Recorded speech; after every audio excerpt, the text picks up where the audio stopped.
എല്ലാ പ്രിയ പ്രേക്ഷകർക്കും ഫിലിം ഫോറത്തിന്റെ മറ്റൊരു ലക്കത്തിലേക്ക് സ്വാഗതം. കന്നകരാജ്യത്തിന്റെ വിശേഷങ്ങളുമായിട്ട് മുരളി ഗോപിയാണ്, മുരളീചേട്ടനാണ് നമ്മളോടൊപ്പം ഉള്ളത്. ഒരു കാര്യം പറയാനുണ്ട്.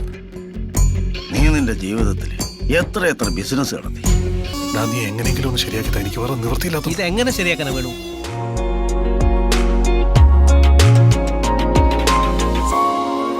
വരാൻ പോകുന്നൊരു സിനിമയെക്കുറിച്ച് നമ്മൾ അതിനെക്കുറിച്ച് അധികം ഒരു പ്രിയംപ്റ്റ് ചെയ്യുന്നത് ശരിയല്ല എന്നാണ് എൻ്റെ വിശ്വാസം. ഞാൻ ഒരിക്കലും അതിനെക്കുറിച്ച് സംസാരിക്കാൻ റെഡിയായിട്ടുള്ള ഒരു ആർട്ടിസ്റ്റല്ല. എന്തൊക്കെയാണ് പുതിയ പ്രൊജക്ടുകൾ? ഇപ്പോൾ എമ്പുരാന്റെ വിശേഷങ്ങൾ എന്തൊക്കെയാണ്? എമ്പുരാന്റെ ഷൂട്ട് നടക്കുകയാണ്. അതിന്റെ ഷൂട്ട് ഇപ്പോൾ ഗുജറാത്തിൽ നടക്കുകയാണ്. ഇനി കുറച്ച് സ്ഥലങ്ങളും കൂടെ ഉണ്ട്. സംവിധാനത്തിനുള്ള പ്ലാൻസ് ഉണ്ട്. പക്ഷെ എൻ്റെ ഇപ്പോൾ ഈ ഉള്ള കയ്യിലുള്ള ഈ റൈറ്റിംഗ് അസൈൻമെന്റ്സ് ഒക്കെ തീരാതെ അച്ഛൻ എപ്പോഴും ജോലിയെയും പ്രൈവറ്റ് ലൈഫിനെയും വളരെ അകറ്റി നിർത്തിയിരുന്നതാണ്. ഒരു ക്യൂരിയോസിറ്റി കൊണ്ട് ചോദിച്ചാൽ അങ്ങനെ തോന്നിയിട്ടില്ല. എനിക്ക് ഏറ്റവും ഇഷ്ടമുള്ള ആക്ടറാണ് അച്ഛൻ. അങ്ങനെയൊന്നുമില്ല.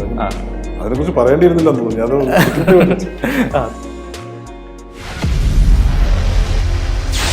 in association with ഇത്തവണ സമ്മാനങ്ങളുടെ നക്ഷത്ര തിളക്കവുമായി KSFE ഗാലക്സി ചിട്ടികൾ.